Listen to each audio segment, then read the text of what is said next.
Hey friends, tonight we're going to do something you've done thousands of times, but in a way you've probably never imagined. We're going to sleep. Or rather, we're going to talk about sleep. Specifically, how people in the Middle Ages did it, which was not exactly what you might expect, or want, or replicate. In fact, if you've ever cursed your mattress for being lumpy, or your cat for stealing your blanket, I invite you to pause and imagine a world where the bed was straw stuffed into a sack and the alarm clock was a chicken sitting on your chest. Before we sink into tonight's very sleepy story, go ahead and dim your lights. Maybe grab a cup of something warm, chamomile, cocoa, or the medieval favorite, hot beer with a dash of honey and cinnamon. Trust me, they thought it helped. And if you're new here, welcome. You're among people who enjoy history served slowly, with just enough dry humor to keep your eyes heavy. If you feel like it, leave a comment and let me know what time it is where you're listening from. Midnight in Norway, 2 a.m. in Kansas, 4 p.m. In a coffee shop where you're supposed to be working? I always love hearing how far this sleepy little corner of history travels. Now, settle in. Let your body soften, and let's travel back to a time when bedtime routines involved saints, spirits, and sometimes a full barnyard. Because medieval sleep wasn't just rest. It was ritual, danger, inconvenience, and, occasionally, fashion. Let's begin. So, here's the thing. For most of us, sleep is a single chunk of time. You go to bed, you wake up. Ideally, somewhere between 6 and 9 hours have passed. Maybe with some tossing, some turning, and, if you're lucky, a weird dream about flying ostriches or falling into an infinite grocery store. But in the medieval world, this was not the expectation at all. In fact, for most of human history, and particularly throughout the Middle Ages, people didn't sleep all in one go. They slept in shifts. 2 to be exact. This wasn't an accident. It wasn't insomnia. It wasn't some quirky monastic punishment. It was just the norm. They called it segmented sleep or biphasic sleep. Though, of course, they didn't actually call it that in those exact words because Latin. But the pattern was well documented. You'd go to bed not long after sunset because what else were you going to do in the pitch-black candle economy of 1347? And you'd drift into your first sleep, usually from around 8 or 9 p.m. until about midnight or 1 a.m. Then you'd wake up. And here's where it gets really strange. This waking period wasn't a nuisance or an exception. It was expected. It had a name, the watch. A kind of calm, sacred intermission in the middle of the night. You weren't rushing to get back to sleep. No one was staring at a glowing phone. No Fitbits were shaming you for your broken REM cycles. Instead, people would get up, sit by the fire, tend to the animals, pray, ponder. Sometimes they even visited neighbors. Yes, night visits were a thing. Imagine knocking on your neighbor's cottage door at 1:30 a.m. just to chat or borrow some beans. Married couples might take this time to talk, sometimes to do other things. This, in fact, was considered the ideal time for intimacy. Doctors at the time believed the body was well rested, the mind was calm, and the womb was more receptive. Science folks. Some people read. If they could read. Others meditated, wrote down dreams, or simply stared into the fire and hoped the goats wouldn't wander into the room again.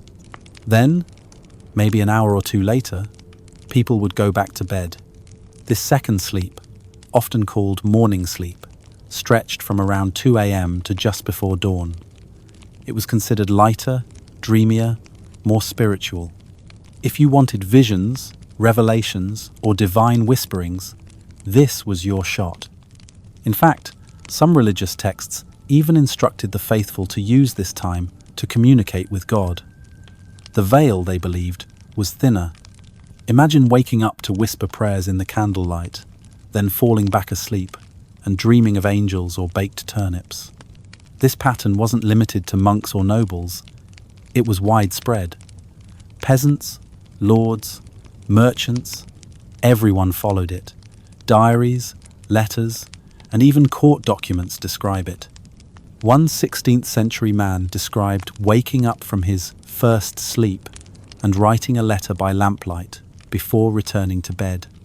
A woman in France mentioned waking between the sleeps to rock her baby, who had of course been sleeping directly on her chest, and often peeing there.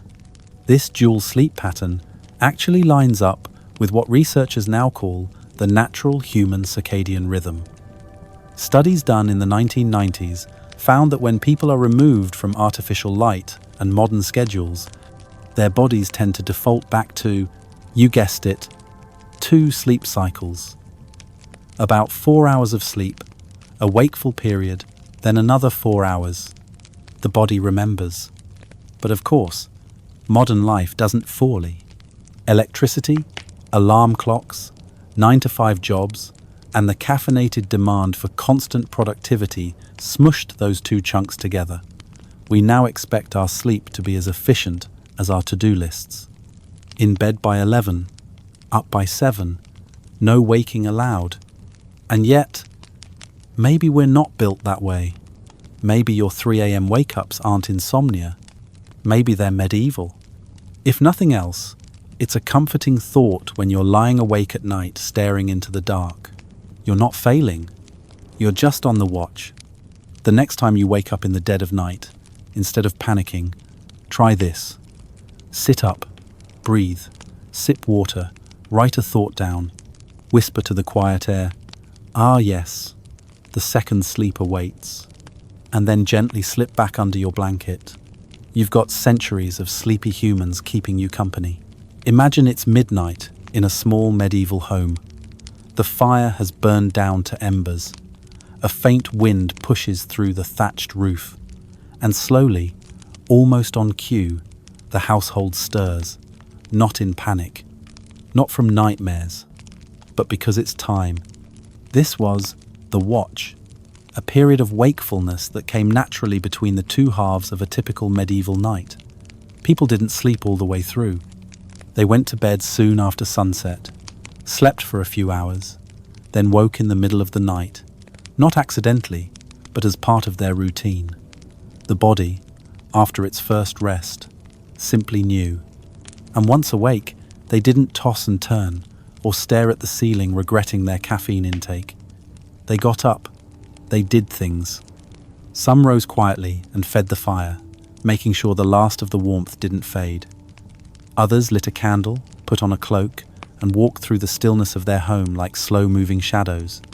This in-between time wasn't for chores exactly, though some people did mend clothes, stir soup, or prep dough for the next day's bread. But more often, it was a time of reflection.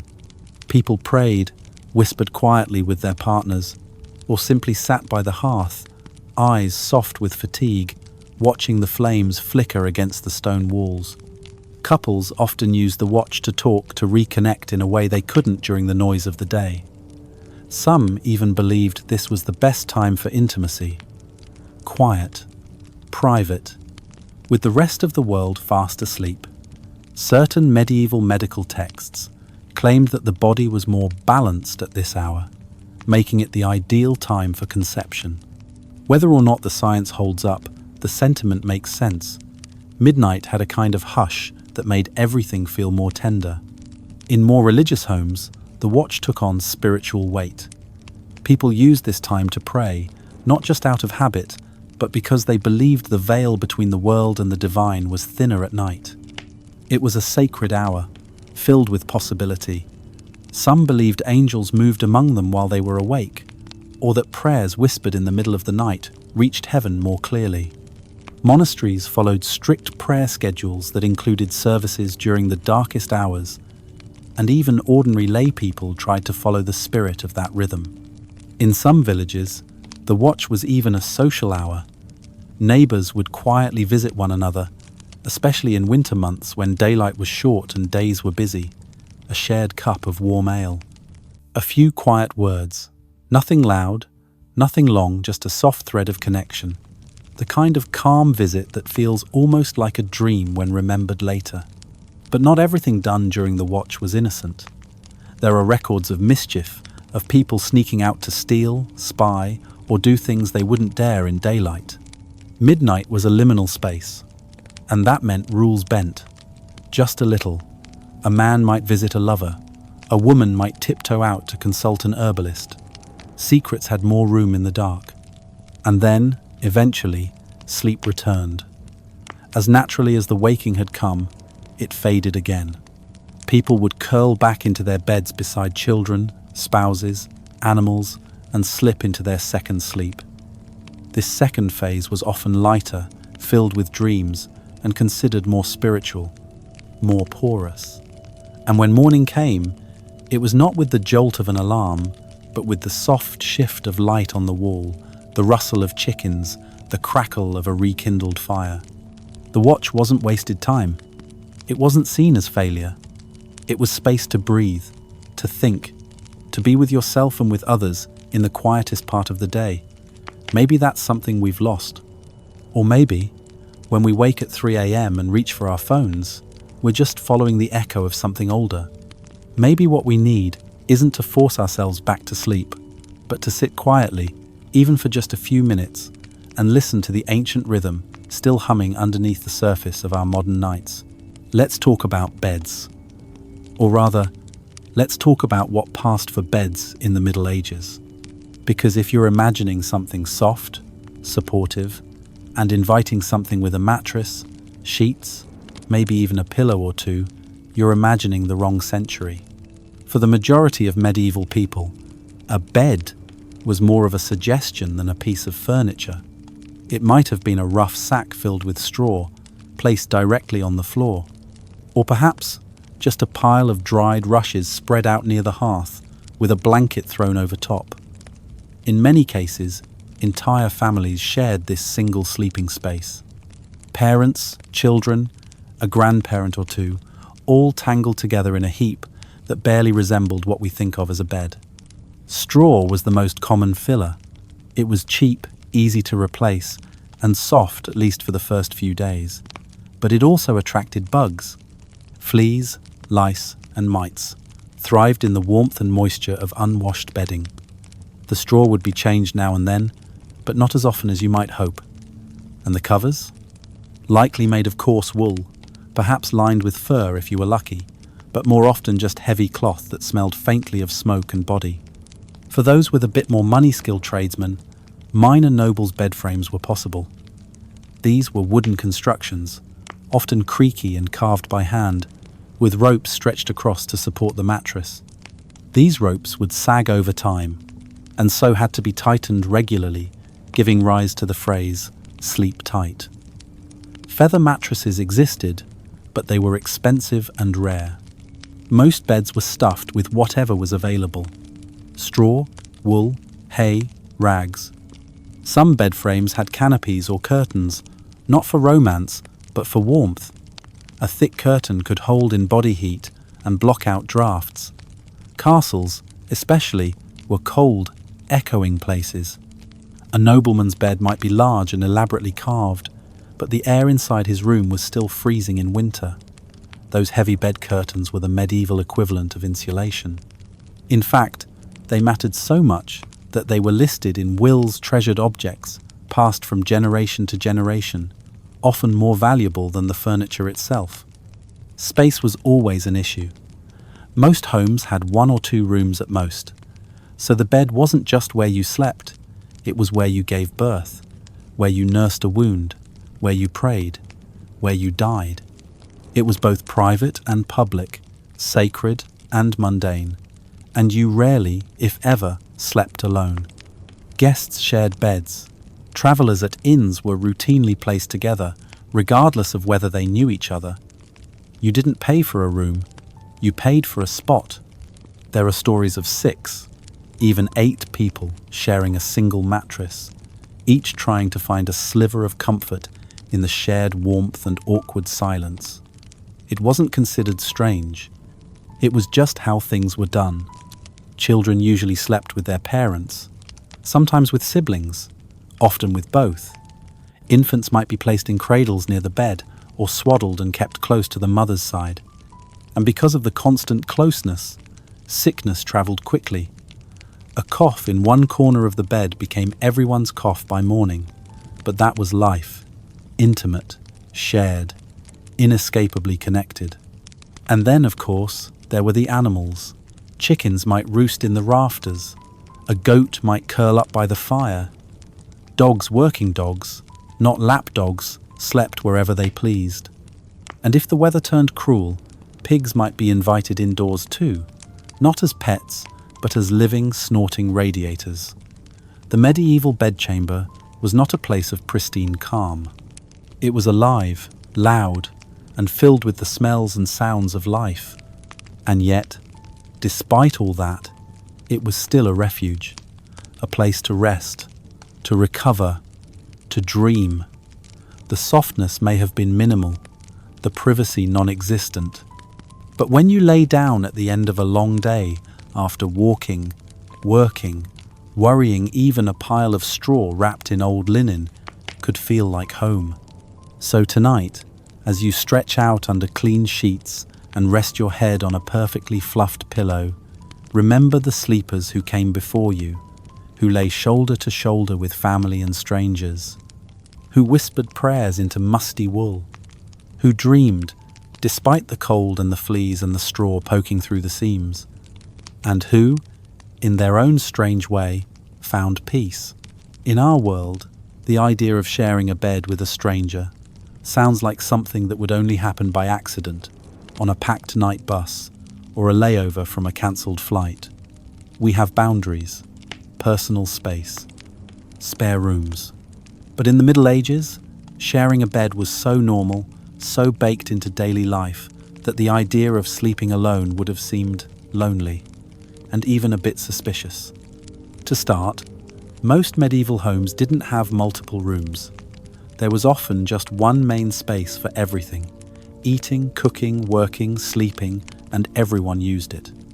A family bed was the default. Parents, children, grandparents, sometimes visiting neighbours or distant cousins. There wasn't much choice. If you lived together, you slept together.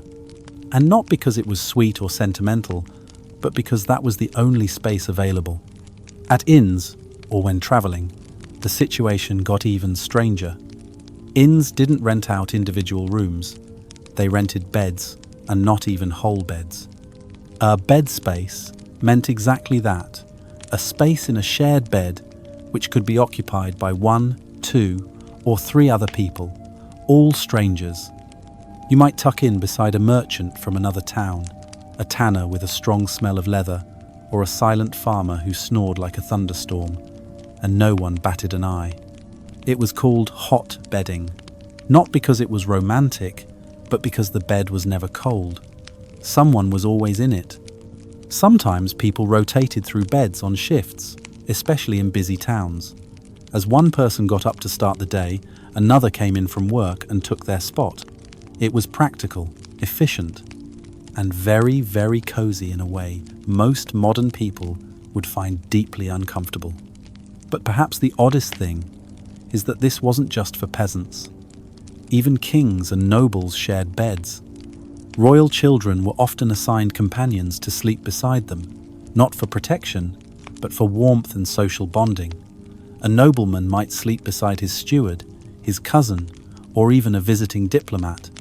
These arrangements were seen as part of building trust. Sharing a bed meant sharing your dreams, your vulnerabilities, your breath. It was a gesture of openness.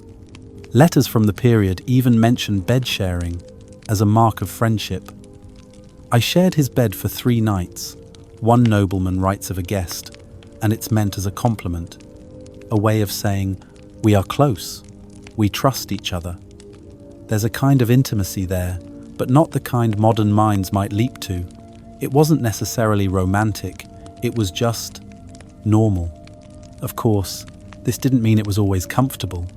People rolled, they kicked, they talked in their sleep, Some drooled, others passed gas with abandon.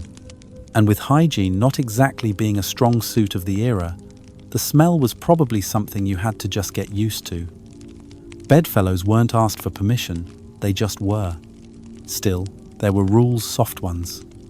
Unspoken agreements. You stayed on your side mostly.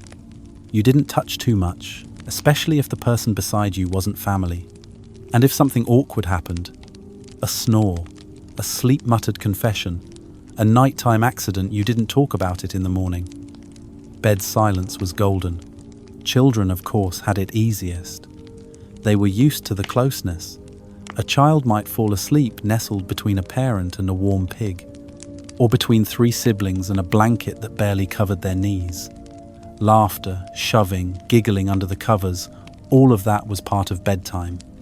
Even nightmares were softened by the presence of others. Today, we value distance. A queen-size bed for one, a guest room for visitors, and if someone has to crash on your couch, it comes with apologies. But medieval people lived differently. They understood that warmth, safety, and sleep often meant putting up with each other's elbows and breath. That sharing space, even when it was tight, was part of surviving. So the next time you wake up and sigh because someone took the blanket, think of your medieval ancestors, who shared a straw mattress with a sweaty uncle, a cousin with lice, and 2 stray dogs. And somehow, still managed to fall asleep. Now, let's say you've gotten into your bed, whether it's a frame with rope supports or just a lumpy pile of straw in the corner. What do you wear to sleep? If you're imagining soft pajamas, a silk robe, or even a plain nightshirt, you might want to scale back. Medieval people didn't have a special wardrobe for bedtime. In fact, many of them went to bed in whatever they were already wearing. And sometimes that meant everything: tunic, hose, cloak, boots, even armor. There were practical reasons for this.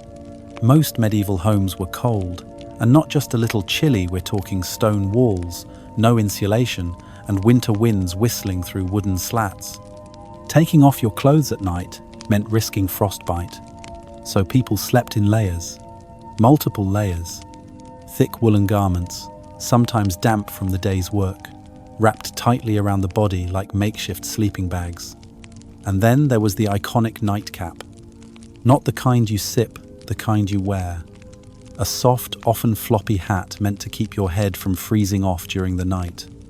You see them in paintings, often paired with long tunics or gowns. They look a bit silly now, but they were essential. Heat escapes through the head. After all, and when your bedroom is basically an indoor wind tunnel, every bit counts. In wealthier households, sleepwear might be slightly more refined.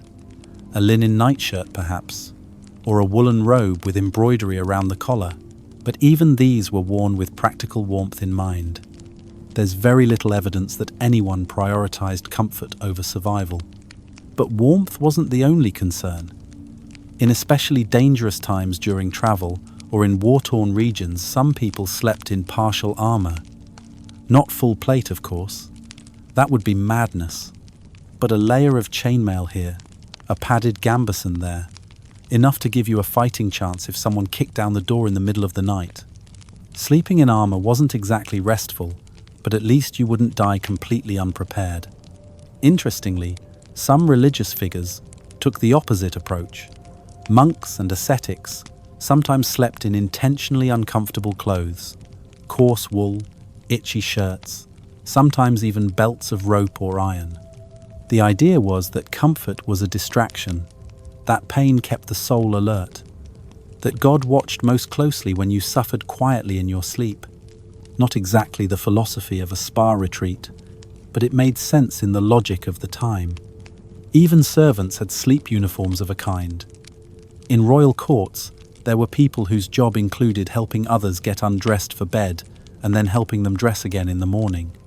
Some nobles slept with light linen layers, not for warmth, but to absorb sweat and keep the expensive outer garments clean.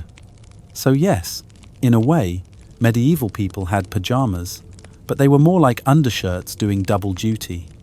And then, of course, there were the pests. Fleas, Lice, bedbugs. If your clothes offered any layer of protection, you'd wear them. Some people even wrapped cloth around their feet or hands to avoid bites. Nightwear was less about fashion and more about defense, a kind of fabric armor against everything that crept, crawled, or flew through the dark. So the next time you pull on your flannel pajama pants and sigh into your memory foam mattress, spare a thought for those who slept with boots on, who wore hats in bed not because it was cute, but because it was necessary, who treated bedtime not as a luxury, but as another small battle against cold, against fear, against fleas, and still somehow found a way to rest. If you think you've had a rough night's sleep, try living in a medieval monastery. The peace, the silence, the calm serenity, it's the image we usually have. A stone cloister in the mist, chanting in candlelight, a life of devotion and inner stillness. But behind those thick wooden doors was a sleep schedule that would make even the most committed early riser cry. Monks and nuns in the Middle Ages didn't just sleep. They scheduled their sleep, measured it, carved it up into sacred pieces like bread at a feast. Their entire lives were ruled by the divine office, a sequence of daily prayers that took place not once, not twice, but 7 to 8 times a day, depending on the order. And a few of those happened at night. Imagine this. You fall asleep around 8 or 9 p.m. because, well, there's no Netflix. You're in a small cell with a straw mattress and a wool blanket. You start to drift off. Maybe you even dream of angels or warm soup. Then a bell rings, loud, echoing through stone walls like thunder. It's time for matins, or the night office, usually around 2 or 3 in the morning. You rise, in darkness. No lights except the flickering of a single lantern. You pull your robes around you, maybe splash your face with cold water from a basin. You shuffle out of your cell and into the chapel. It's cold. It always is. Winter or summer, the stone doesn't care. You sit or stand, depending on the tradition, and begin to chant. Latin psalms, ancient prayers, repeated verses echoing into the void, half asleep, half awake. This wasn't considered an interruption. This was the rhythm. The belief was that waking in the middle of the night to pray aligned you more closely with God's time, and the sacred hours when the world was still and silence let the divine in. It was also seen as a way to discipline the body, to remind the flesh who was boss. After matins, there might be a second office, Lord's, just before dawn. Then finally, breakfast, usually bread and maybe some broth. Then work, then prayer again, then silence. Sleep didn't happen in one big chunk. It came in pieces. Little sips of rest, never a full glass. Some monks even slept in shifts, especially if they were tasked with maintaining a perpetual vigil or guarding sacred relics. Nuns, too, kept similar routines, though their duties varied depending on the order and region. Either way, the bed was not a place of indulgence. It was a tool, a resting place to keep the soul going just enough.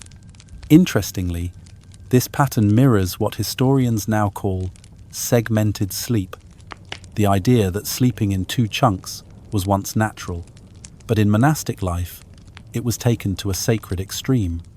There were treatises written about the correct posture for sleep, not too luxurious, about resisting dreams, especially sinful ones, and about the importance of rising instantly when the bell rang. No hesitation, no snooze button. Of course, monks and nuns were human. They dozed during prayers. They nodded off during readings. One old record from a medieval monastery includes a note in the margin where a sleepy scribe doodled a little snail, possibly a sign he had drifted off mid-transcription. Another entry mentions a nun who, in her drowsiness, began reciting the dinner blessing during matins. No one laughed, at least not officially. Sleep, for them, was a spiritual battlefield. Too much of it was sloth, too little, pride. The The sweet spot was obedience, resting only when allowed, rising without complaint. The dream life of monks was even recorded. Some claimed visions of saints, others less holy ones, and all were subject to interpretation. If you dreamed of eating honey, was that divine sweetness or gluttony? In the end, sleep in the cloister wasn't really about comfort. It was about humility, about surrendering even your rest to something greater. And maybe, in the still hours between midnight and dawn, when the world was silent and cold, they believed they could hear God breathe. It's easy to forget that in the Middle Ages, dreams weren't just dreams. They were omens, warnings, temptations, divine messages, or, just as likely, tricks from the devil himself.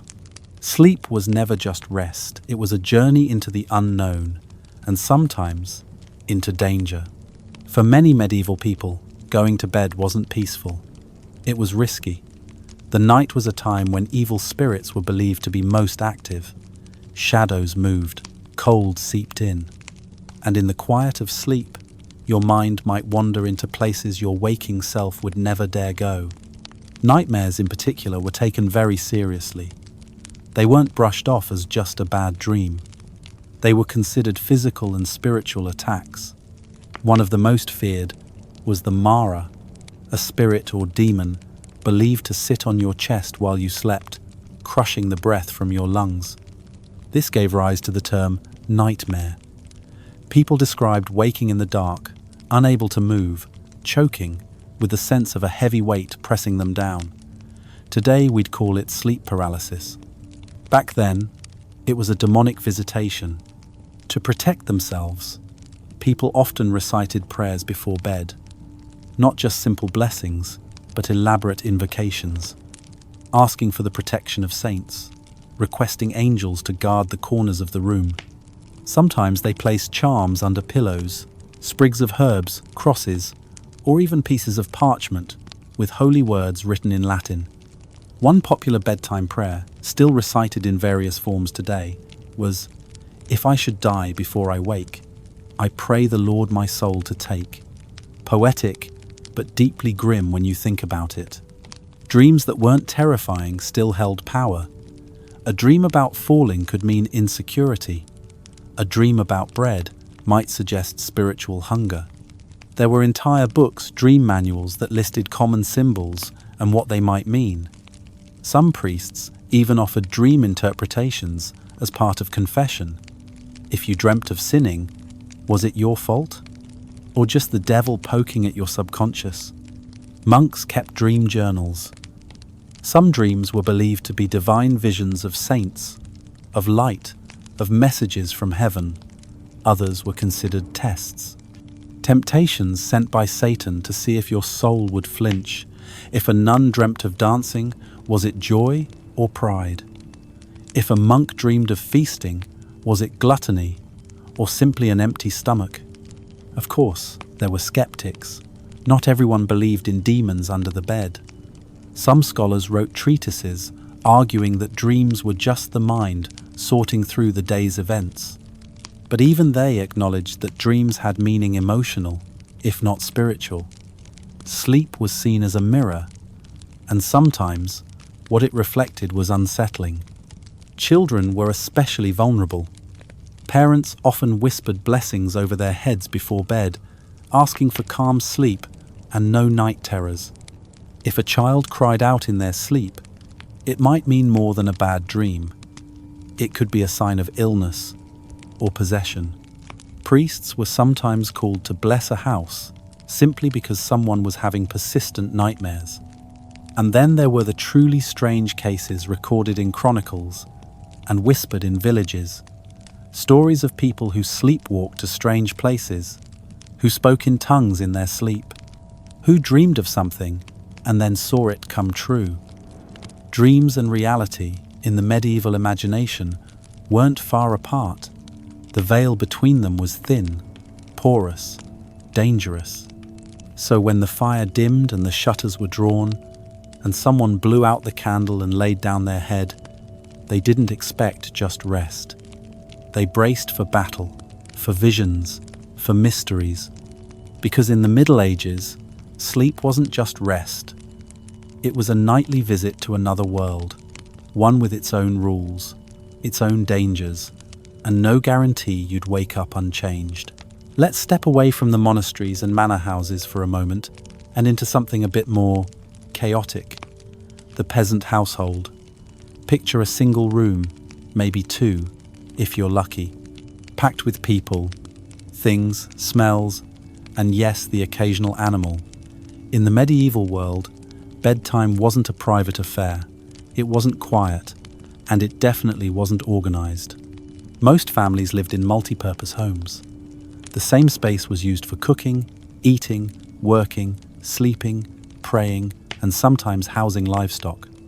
That's right, your bedmate might not be your spouse or sibling.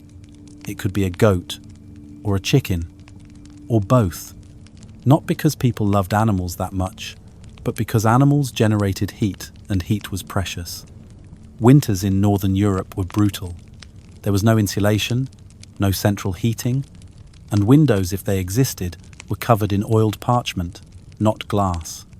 A live animal in the room wasn't just a convenience. It was a survival tactic. Cows and pigs gave off enough warmth to slightly reduce the bone-chilling cold, and chickens often acted as natural alarm clocks, crowing with the first light. And as for the human sleepers, space was tight. Children slept with their parents. Older siblings slept with younger ones. Visiting relatives squeezed in somewhere. Beds weren't even guaranteed. In fact, many simply slept on the floor or on a pile of straw. Mattresses, if you had one, were lumpy sacks filled with hay or rags. Sheets were rare, blankets were valuable, and pillows were, more often than not, rolled-up tunics. Nighttime became a patchwork of sounds. A baby crying, someone coughing, the wind howling through cracks in the walls, the soft cluck of a hen roosting in the corner. If you woke up in the night, chances were, someone else was already awake too. Maybe they were stoking the fire. Maybe they were relieving themselves in the corner pot. Maybe they were just staring at the beams in the ceiling, waiting for sleep to return. And let's not forget the smells. Hygiene, to put it gently, was not a medieval strength. People bathed infrequently, if at all. Clothes were rarely washed. Chamber pots were emptied when someone remembered. Add in the scent of animals, cooking fat, unwashed feet, and herbal poultices, and you had a real olfactory adventure every night. Children, unsurprisingly, were used to it. They grew up knowing nothing else. Being rocked to sleep by the sounds of arguing neighbors or snoring pigs wasn't unusual. They learned to sleep through chaos. And perhaps because sleep was so public and messy, it was also communal. Comfort came not from silence or solitude, but from presence, from knowing others were near. In some villages, it was common for neighbors or even travelers to sleep in your home if the weather was bad. Hospitality wasn't just kindness, it was necessity. Beds might be shared with strangers, and this wasn't considered inappropriate. Privacy, as we understand it today, simply didn't exist. Of course, with all these bodies packed together, accidents happened. People rolled over each other. Children kicked their parents in the ribs. A cow might knock over a candle. There are even records of hens laying eggs in bed straw. And still people slept. Because they had to. Because life was exhausting. Because even in discomfort, the body finds its rhythm. It's strange to think that for hundreds of years, this was the normal sleep experience. Crowded, noisy, shared, messy, but also deeply human. A reminder that sleep isn't always about silence and stillness. Sometimes, it's about being part of the living, breathing tangle of life feathers, hooves, and all. The medieval world was not one of certainties. Illness came without warning, crops failed without reason, and death, more often than not, arrived silently in the night. In such a world, superstition wasn't silliness, It was a survival strategy, and nowhere did superstition flourish more than around sleep. For medieval people, falling asleep was not simply closing your eyes and drifting off. It was a moment of vulnerability. The body relaxed. The soul, some believed, wandered. And that meant danger from demons, from witches, from bad dreams, or even from your own sins catching up with you. So they protected themselves with rituals.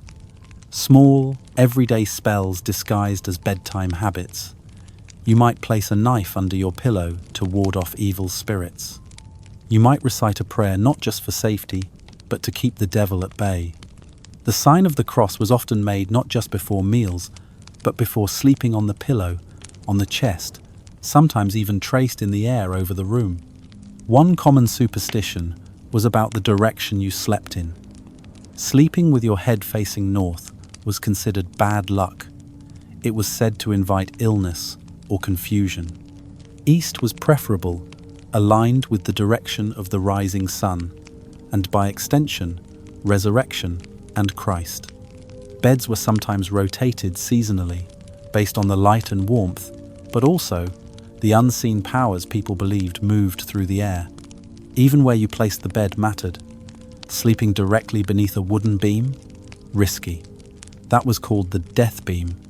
In some regions, a place where spirits might gather or souls might get stuck. Mirrors were avoided near beds. They were thought to reflect the soul during sleep and possibly trap it. Some people covered their mirrors entirely at night. And then there were the plants. Lavender and rosemary were common in sleeping spaces, not just for their scent, but because they were believed to keep away sickness and sorrow. Mugwort, especially, was associated with dream protection. It was burned or stuffed into pillows. Not because it smelled nice, but because it kept the wrong dreams out and the good ones in. For children, charms were tied to cribs or sewn into clothes. Amulets, shaped like hands, crosses, or even tiny shoes, were believed to confuse evil spirits. If a spirit came looking for a soul to snatch and saw a small shoe, it might assume the child was up and walking and move on. Yes, even medieval ghosts were easily tricked, apparently. One curious belief was that saying your own name aloud right before falling asleep could invite bad luck, especially if you were sick. It was said to give demons power or even cause your soul to get lost during dreams. Better to remain quiet, to let the night take you gently and hope you'd return in the morning. And if someone died in their sleep, that was considered a blessed death, a sign that the person had been taken peacefully, but still, precautions were taken. The bed was often dismantled, the linens burned, and holy water sprinkled around the room, just in case whatever took them tried to stay behind. All of this might sound strange today, but for people who didn't understand germ theory, who had no electricity, no hospitals, and no real medicine belief was what they had. Superstition gave shape to fear. It offered control. And maybe, just maybe, it helped people sleep a little easier. So next time you fluff your pillow or light a candle for calm, remember, you're not the first to need help getting through the night. Some of us use white noise.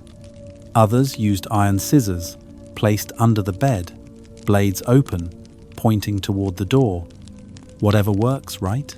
When we think of sitting up in bed, it's usually because we're sick, reading, or trying not to fall asleep during a Zoom meeting. But in the Middle Ages, sleeping upright wasn't a choice, it was often the rule, and not just on long carriage rides or in drafty inns. Even at home, many people, especially the wealthy or devout, chose to rest, propped up, rather than lying flat. The reasons were a mix of medicine, religion, and symbolism. Let's start with the body. Medieval medicine was a curious blend of observation and superstition. One of its core concepts was the balance of the four humours: blood, phlegm, yellow bile, and black bile. A good night's rest meant these fluids settled properly. Lying flat, they believed, allowed phlegm to pool dangerously in the chest, or worse, the brain. Physicians feared that too much horizontal rest could lead to suffocation of the humours, a phrase that sounds made up but was taken very seriously. And then there were digestion concerns. After a hearty dinner of stew, ale, and rough bread, the last thing you wanted, according to the logic of the time, was to lie down and let food stagnate. Sitting up kept the digestive fires burning, they said, which, to be fair, is not completely untrue. But beyond the bodily worries, there were spiritual ones. Lying completely flat was associated with death. Corpses were laid out on their backs. Sleep, already known as the little death, took on a more ominous tone when done in full repose. Sitting or reclining at an angle helped distinguish the sleeper from the dead-at least enough to avoid tempting fate or confusing nearby spirits. The beds themselves encouraged this posture. High-backed wooden bed frames with built-in pillows and bolsters allowed people to lean comfortably. Some even used sleeping chairs, similar to thrones with padded arms. In certain castles, records describe people sleeping fully dressed, upright, with cloaks around their shoulders and heads tilted forward, hands resting on their chests like seated statues. It wasn't comfortable, but it was considered proper. And in some religious households, anything more luxurious was seen as sinful indulgence.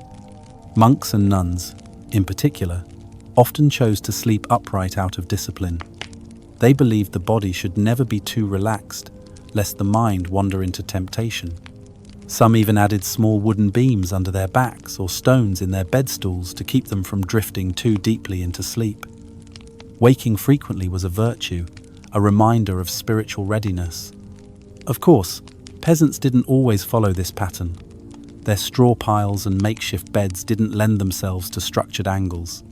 But even among farmers, the idea of not lying completely flat, especially when ill persisted.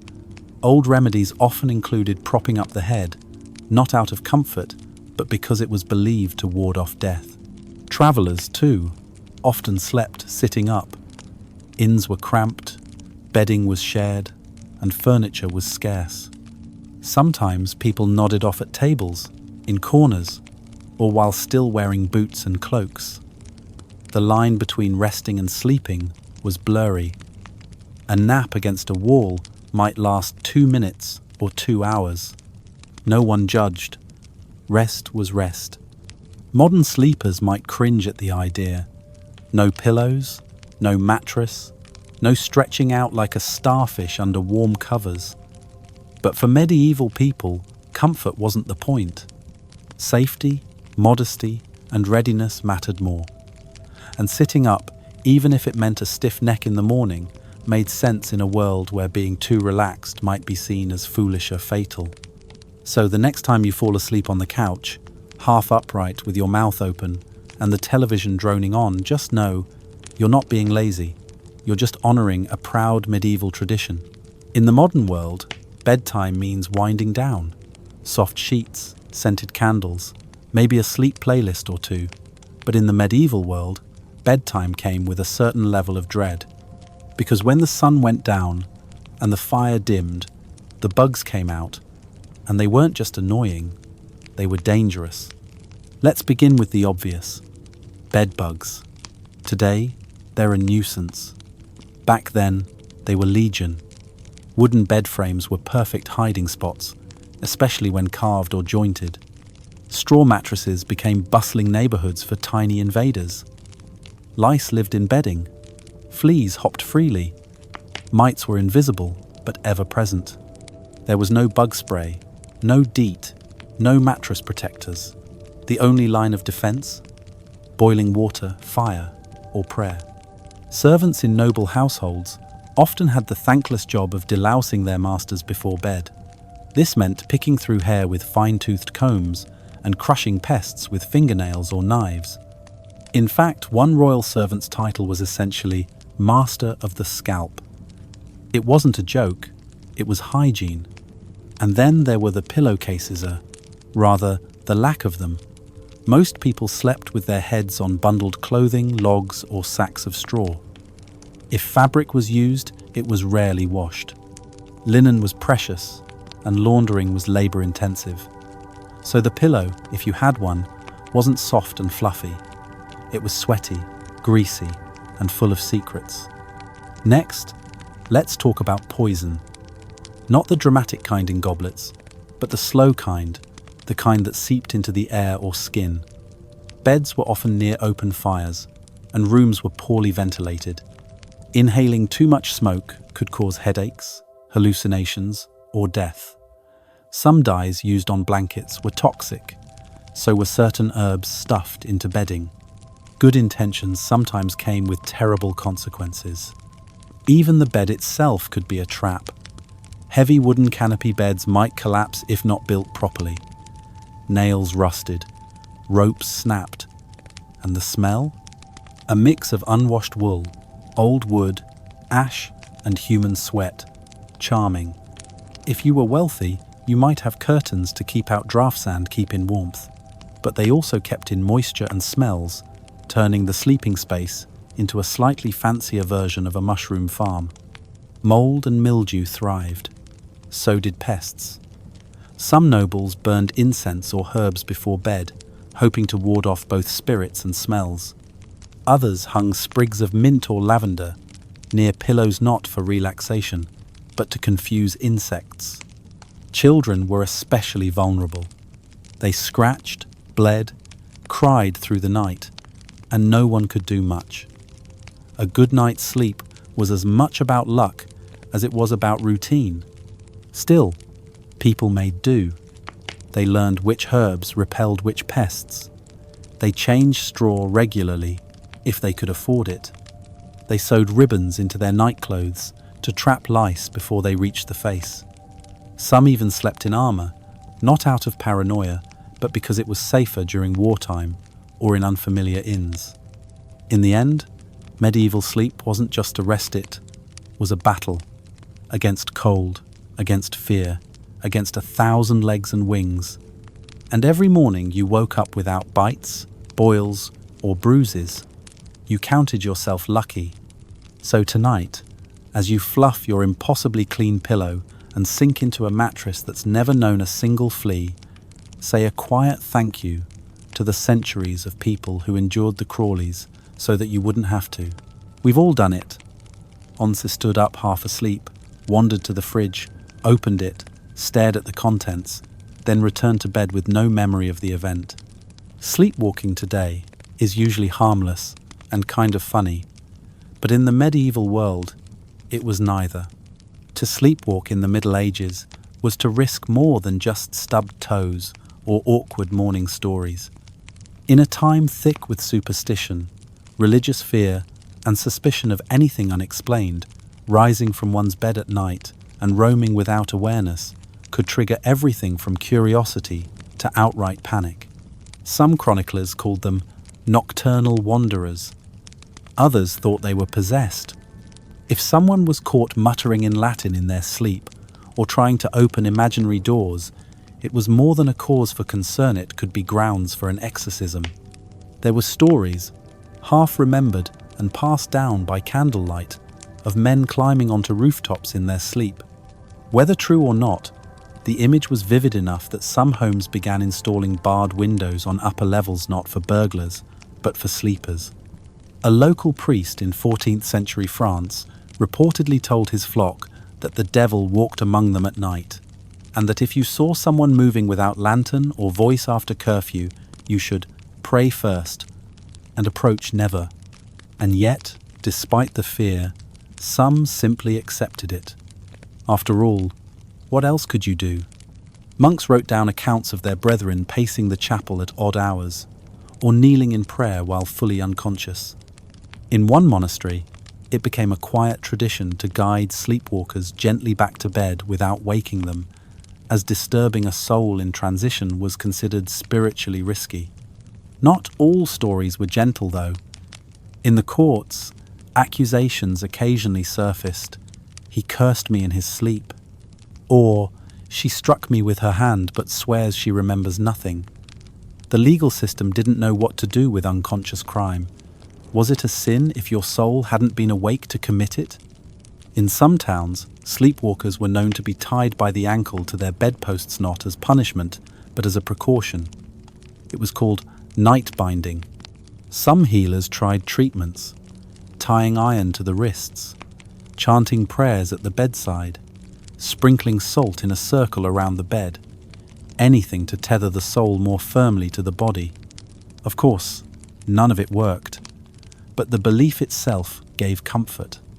There were even instances of dream confessions being taken seriously. A merchant once awoke in tears, claiming he had robbed a man in his sleep. No one had seen it. Nothing was missing. But he turned himself in, fearing spiritual damnation. The priest, perhaps wisely, gave him a penance of bread for the poor and a firm recommendation to drink fewer evening ales. Sleepwalking wasn't the only nighttime mystery. Night terrors were seen as attacks by spirits. If someone awoke screaming, clutching their chest, it wasn't chalked up to anxiety. It was believed a demon had sat on their chest, a belief so widespread that some households kept crosses under pillows or even small wooden figurines to ward off the so-called nightmare, a creature believed to suffocate sleepers. And if you happened to talk in your sleep, that was considered a leak of the soul's secrets. Some even recorded what was said, hoping to catch hints of future events or confessions of sin. In noble courts, this was a discreet tactic. More than one political figure was said to have spoken carelessly while the moon was high, as one record poetically put it. Today, sleepwalking is treated with medicine, routine, and perhaps a bit of humor. But in the world of shadowy candlelight and whispering walls, it was a nightly gamble. A person rising from bed might be harmless, or cursed, or guilty, or something far stranger. So if you've ever found yourself in the kitchen at 2 a.m. holding a spoon with no idea how you got there, take comfort. At least no one's calling a priest. We often treat sleep as an escape from work, from stress, from the endless noise of the world. But in the medieval mind, sleep wasn't an escape. It was a test. A space where the soul might drift, where sin might bloom, and where vigilancy, as even in dreams, was essential. To the deeply religious societies of the Middle Ages, sleep was not just a physical state, but a spiritual liminal zone, hovering between the waking world and the divine. And if one wasn't careful, the devil might slip in during those vulnerable hours. Let's start with dreams. While today we analyze them with psychology, back then, people turned to theology. There was a belief, especially in monastic communities, that dreams could reveal spiritual truths, warnings, or the state of one's soul. If you dreamt of water, it could mean purification, or drowning in temptation. If you dreamt of fire, perhaps divine inspiration, or hellfire licking at your heels. Monks kept dream journals, not for self-discovery, but for confession. Some shared their visions with abbots for interpretation. Others feared their dreams would reveal unrepented sins, and so they prayed desperately before bed, asking for protection not just of the body, but of the mind.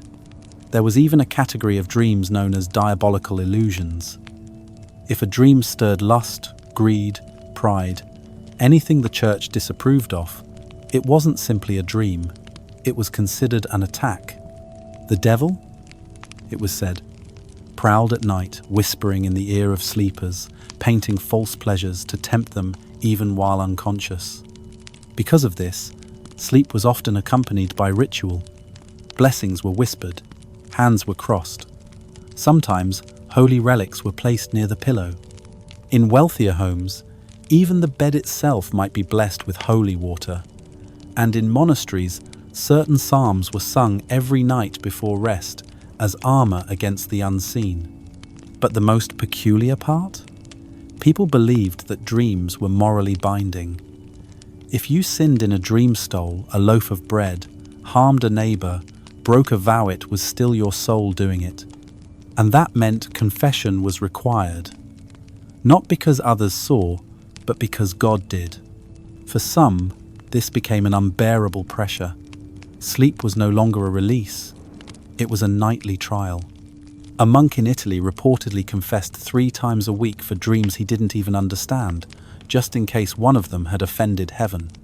Another chronicled a dream where he danced an act forbidden to his order and spent the next month sleeping on stone as penance. Even outside the monastery, many carried this anxiety. Superstitions bloomed.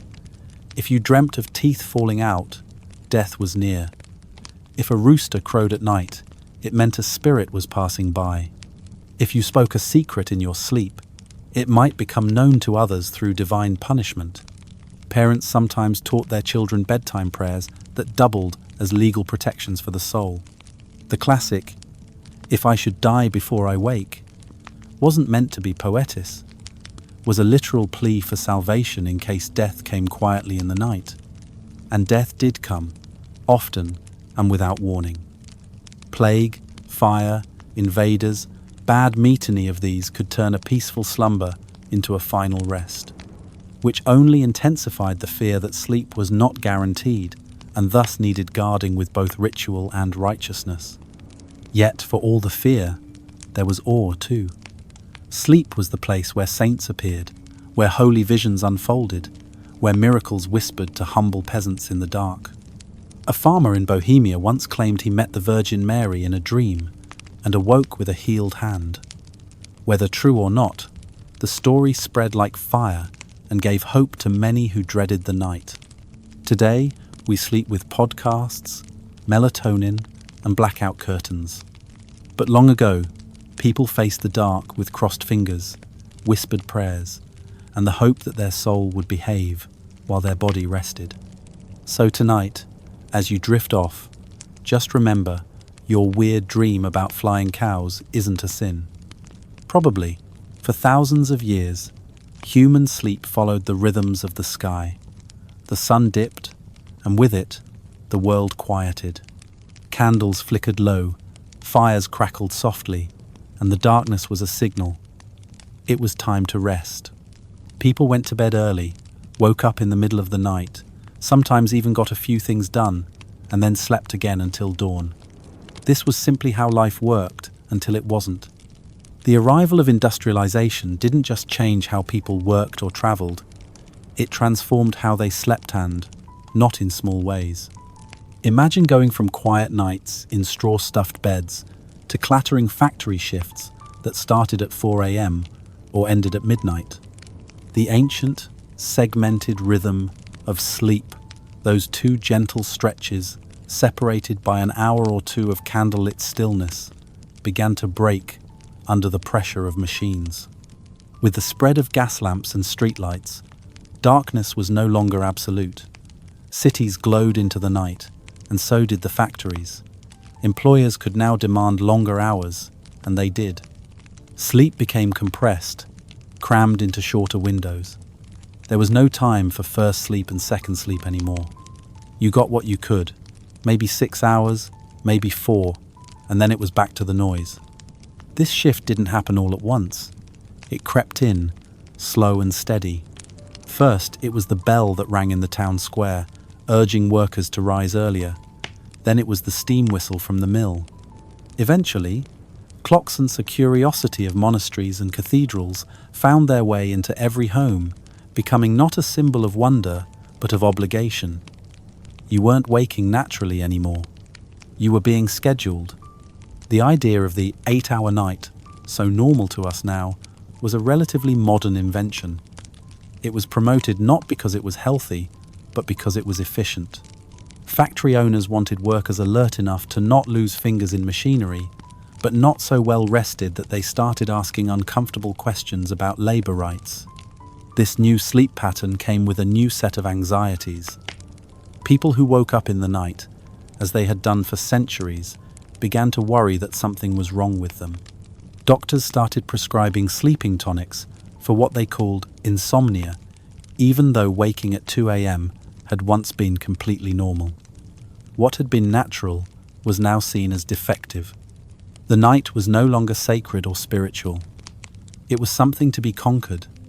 Bedrooms changed too. Instead of large communal spaces filled with snoring relatives and the occasional livestock, Families began to carve out separate rooms. Privacy was in. Silence became the new goal.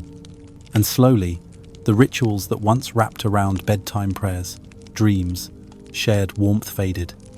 In their place came blankets of wool, ticking clocks, and eventually, glowing rectangles whispering notifications into our brains long after the lights were off. Sleep, once fluid and forgiving, became rigid. You were supposed to go to bed at 10, wake up at 6. Anything outside that range was suspect. Oversleeping became lazy. Napping became childish. Segmented sleep? A historical footnote.